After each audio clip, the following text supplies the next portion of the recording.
USB port. So from the module we have a direct USB interface, so that connects to the PC directly. You get, and you should have the MediaTek driver, so that the driver will drive the USB of the module directly. So this is for that. And this modem board has got a bridge ICs, that is a UART to USB converter basically. So this is communicating with the primary UART of the SIM868 module, and there is a bridge IC which is converting it on the PC. So that's it. So I have two COM ports available for my operation.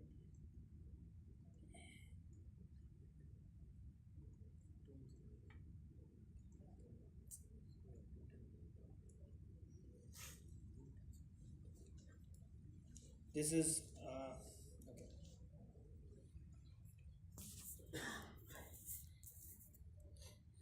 Let me show you how what Simcom provides you. So this, if you can see this SDK, that's a folder. This is what Simcom provides you if you want to do embedded T programming. If you want to do so, we provide you this complete RAR file. That's a complete directory, having the firmware version number and the build number like that. So if we go inside that, we'll have some subdirectories. Yeah, there are a couple of subdirectories. So subdirectories have some already. You have your own source codes or demo codes. Along with that, some important directories. That is a core directory is there. This is very important, where all your flash files which are supposed to be flashed inside the module is sits in the core folder. Okay, so this, if you go inside the core folder, this all these files are there that are going to be flashed inside the module. So these files are the combination of the Simcom core firmware and along with your own application. So when you build up your own application, so that application will have will also have, the first one is your app actually, and it will, your app will have some size, and along with that you have all these files which are going to be flashed. Along with that, there are some CFG files. You can see this is a CFG file and core only CFG file. The CFG file, we normally, what we do when we flash the code inside the module, we select the CFG file, because CFG file has the path and the file information which are going to be flashed inside the module. So this CFG file we select basically, and the flash tool of the Simcom will accumulate all those files and will link and flash it inside it. So what we select is the CFG file, and the flash tool will look for all those files which are available in which directory. It will fetch it and flash it inside the module. Okay, so this is the core folder having all those important files which are going to be flashed, and along with that you have build folder which has got make file, and these make files are basically are the they have the compiler path and also the application path, like where are these directories are, and how it is going to be, just like what typical makes looks like, it is like that only. So what we have to deal majorly with the option.mac and user.mac. So these are the two important things which we normally deal with. So option.mac, I'll come on these files later when I talk about the compiler. So I already covered core and build, and this is output folder. Okay, the output folder gets generated after you do every successful compilation. The output folder will get generated, and it will have the app ELF file, system file, and app file, and the object file .o files will appear over here, and there is a log folder. This log will have the output.log file. That's a txt file which will have the information during the compilation, what are the warnings or the errors that you get.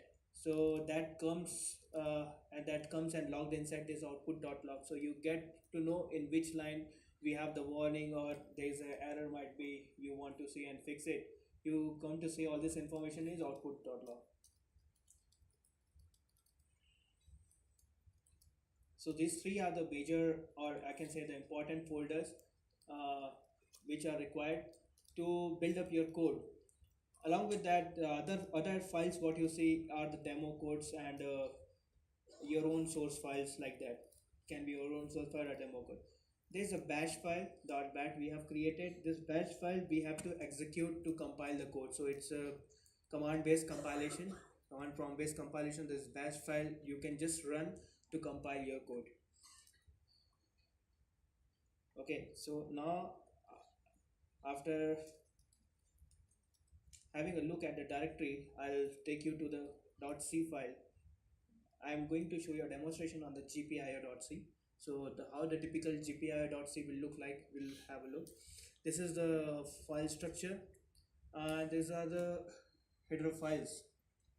This is ANSIC standard programming, so it has included stdio.h, string.h, all those typical header files which is there. It also has the same thing. Along with that, the header files what Simcom provides in the included files, that it is available like modem.h, interface, periphery, UART, and clib define.h. So these files are uh, required to uh, required to be included in the main.c.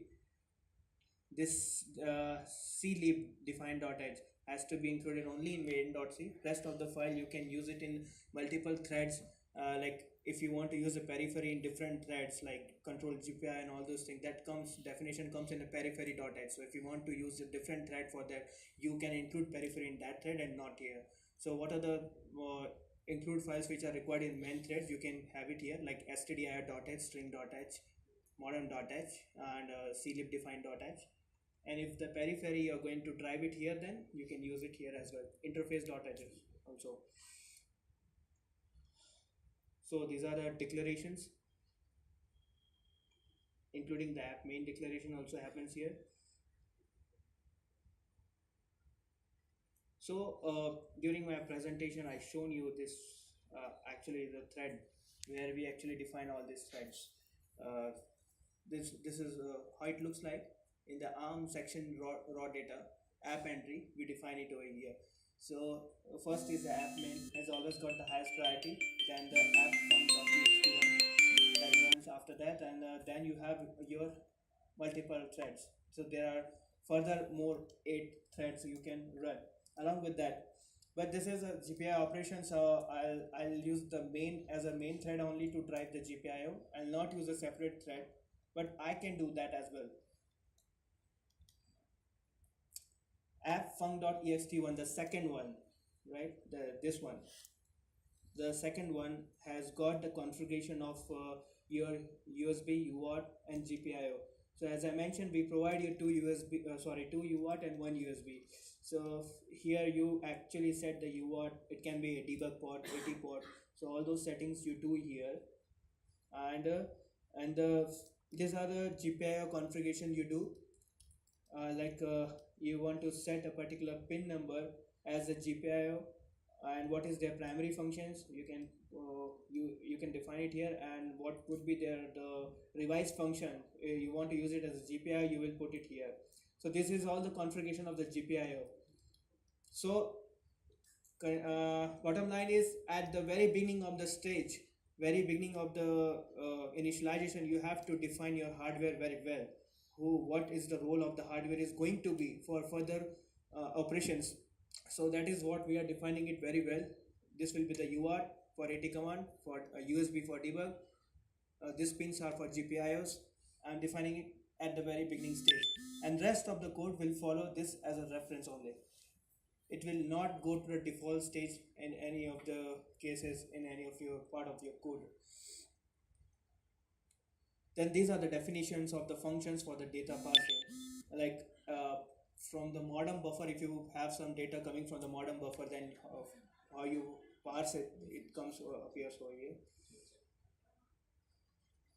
That is the initialization of USB. That is also a definition.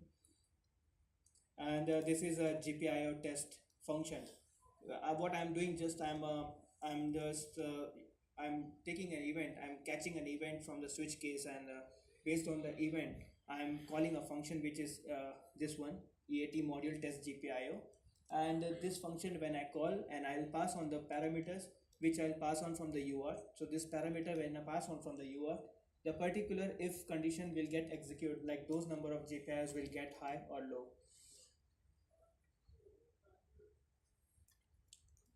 So this is how my typical app main looks like.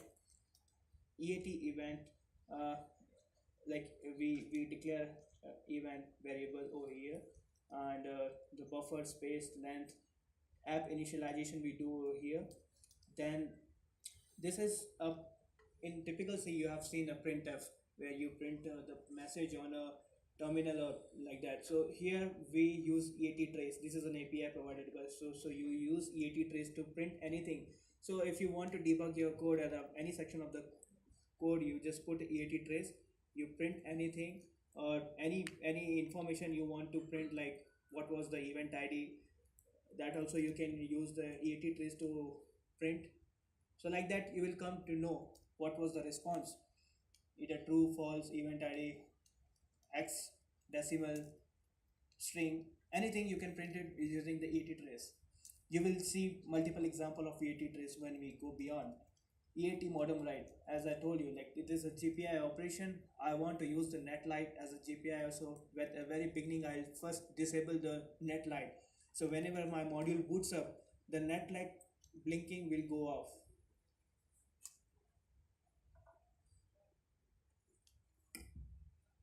So right now the net light is blinking, which is a normal operation, that is it is communicating with the network. But once I flash this code inside the module, the net light will go off because I am disabling here. Then your typical while loop, EAT true, where I am catching the event. So this is another example of EAT trace where I am just printing the event. So message ID, the event comes in a hex format. So message ID mod X for printing the hex, and this is event. Switch case. There are several cases to handle this. Okay, so the event will come from the modem. So this is the case, and here I am actually parsing the information, and I'll call this function the module test GPIO. We seen earlier the definition of the GPIO, and I'll pass on those two parameter 1 2 like that. Based on that, it will function to drive which GPIO to on or which GPIO off. If I'm not passing parameter, if any general information, that will go in else body and will print in a trace with mod s. So this is how you can make use of EAT trace to debug your informations on the USB lines. And there are other events. This is how typical your .c file will look like. I'm going to build this now. So this is the .c. I'm using a notepad editor. You can use any kind of editor to write this kind of files, .c files. What I need to do now, I will put this in this directory. This is a GPI folder.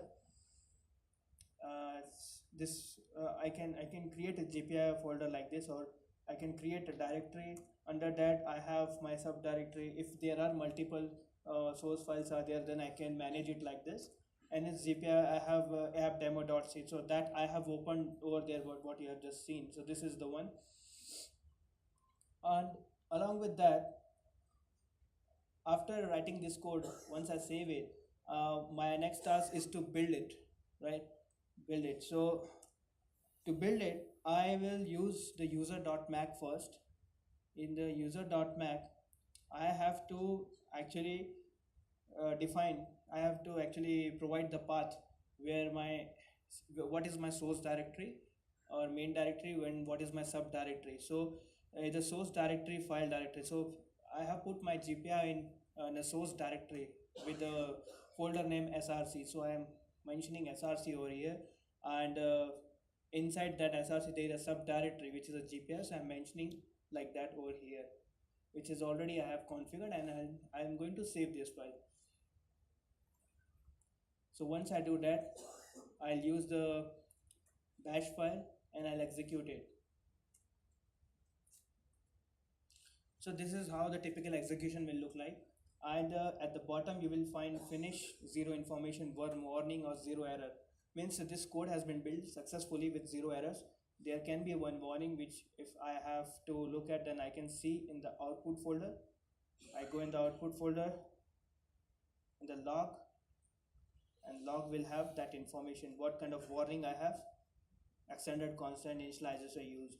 If these warnings are something related to my operation which is going to affect it, I will go and fix it again. Otherwise, I can ignore that.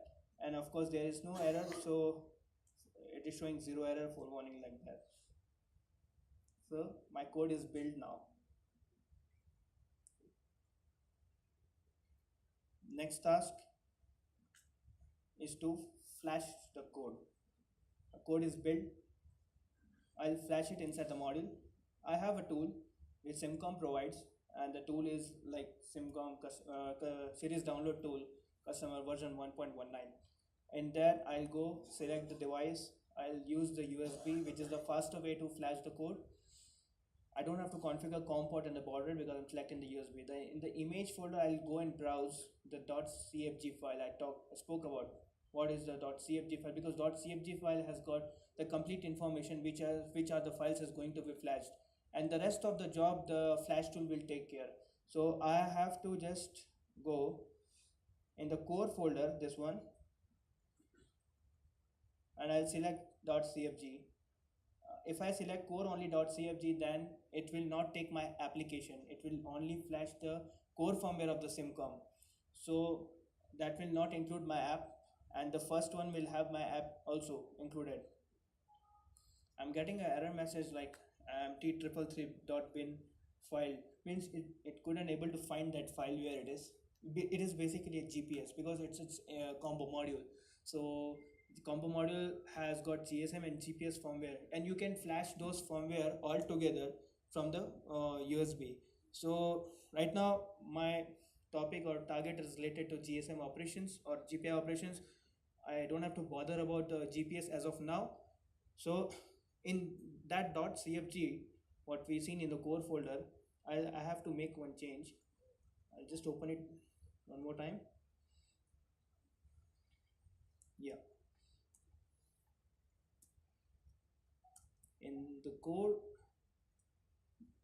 this file .cfg file, I'll do change. I'll open it. Here you can see it has all information: bootloader bin, X bootloader, and after that ROM file, ROM core API Viva app. So this number of files it has mentioned which is going to be flashed. Along with that, it has also got the information. It will look for GPS module region and this kind of file. My job is to comment it for now because I am not going to flash GPS. So I'll just comment. I'll save it. Once I done, I'll again browse CFG. Now that message is gone, and you can see over here, along with all the files, your app is also there. You can see the region address, begin address, where your app will get reside. It is mentioned over here as well. So where the app is going to be fixed inside the flash, it is mentioned. I'll go start the flash.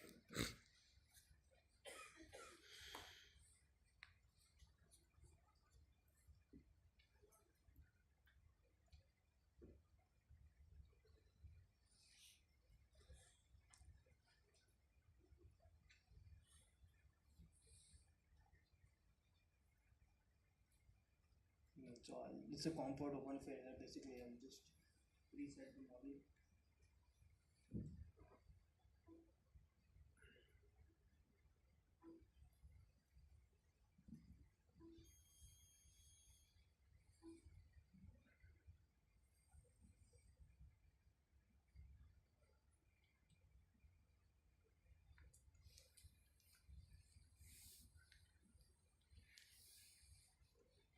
You may try different program for the rate.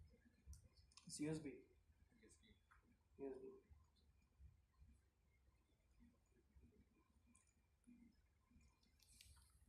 Close the terratum. COM19.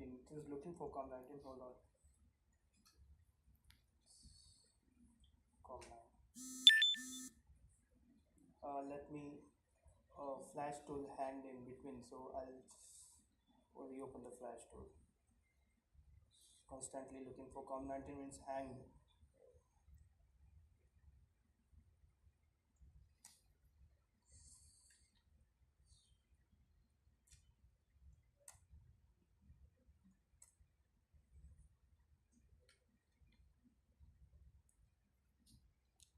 sim868 device selected, USB .cfg file selected. Now it is waiting to get the module reset.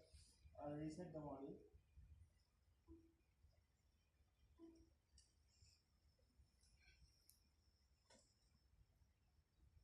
The process started now.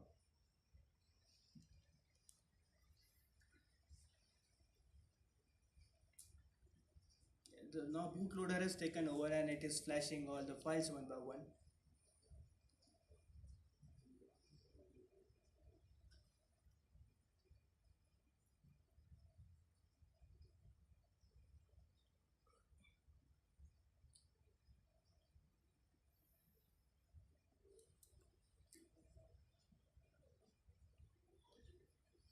So that's the acknowledgement that this task has been done. That is the flashing of the code has been done. I'll close it.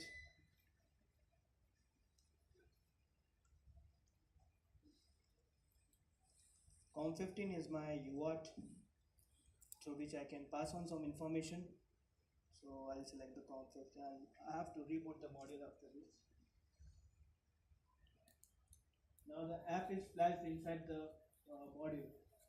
So what the change we are going to see over here is net light should not blink.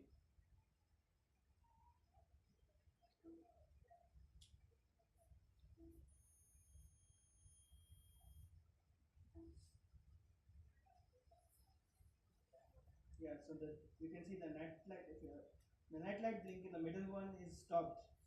There's the red one, only power LED is glowing. The middle LED is not glowing. That means the app portion has taken over. So it blinked for the one two blink. That was the core firmware. Then when the app codes takes over, it will stop blinking like that. The UART is set, but in the code the UART has been set for 105 to 00. I'll change the baud rate. I can also do AT command communication from the UART. As I said, it can do all those things.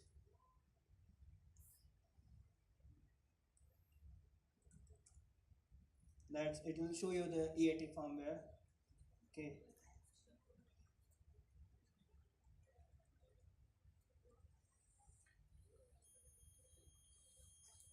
That's the information I passed. CAT 1,1, the parameter. So what is happening now? I'll show you in the code. GPI.c.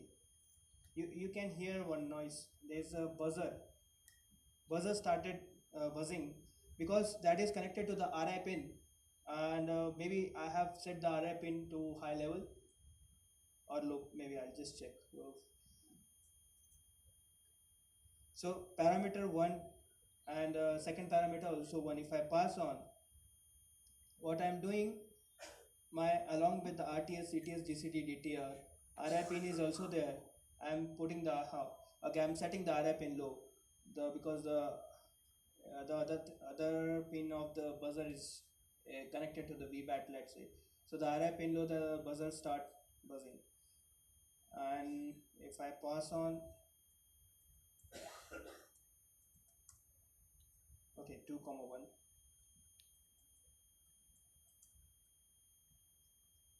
Yeah, so 2,1 will do some other things.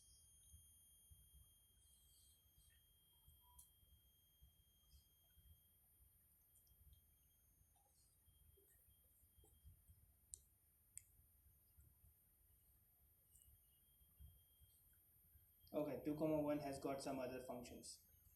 So that is okay. I mean, this is just a simple example. I mean, to show like how the app code has been taken over, and it is taking input from the serial port, and based on the inputs, the parameters are being passed, and the GPIOs are getting derived.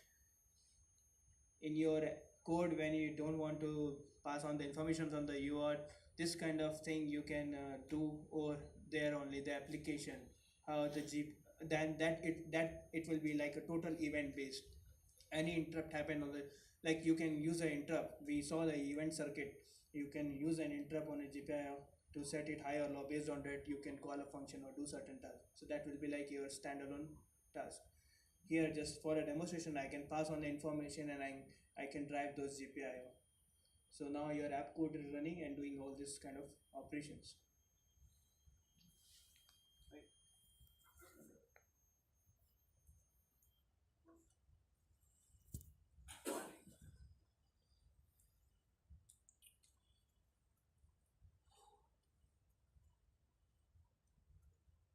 Yeah, so this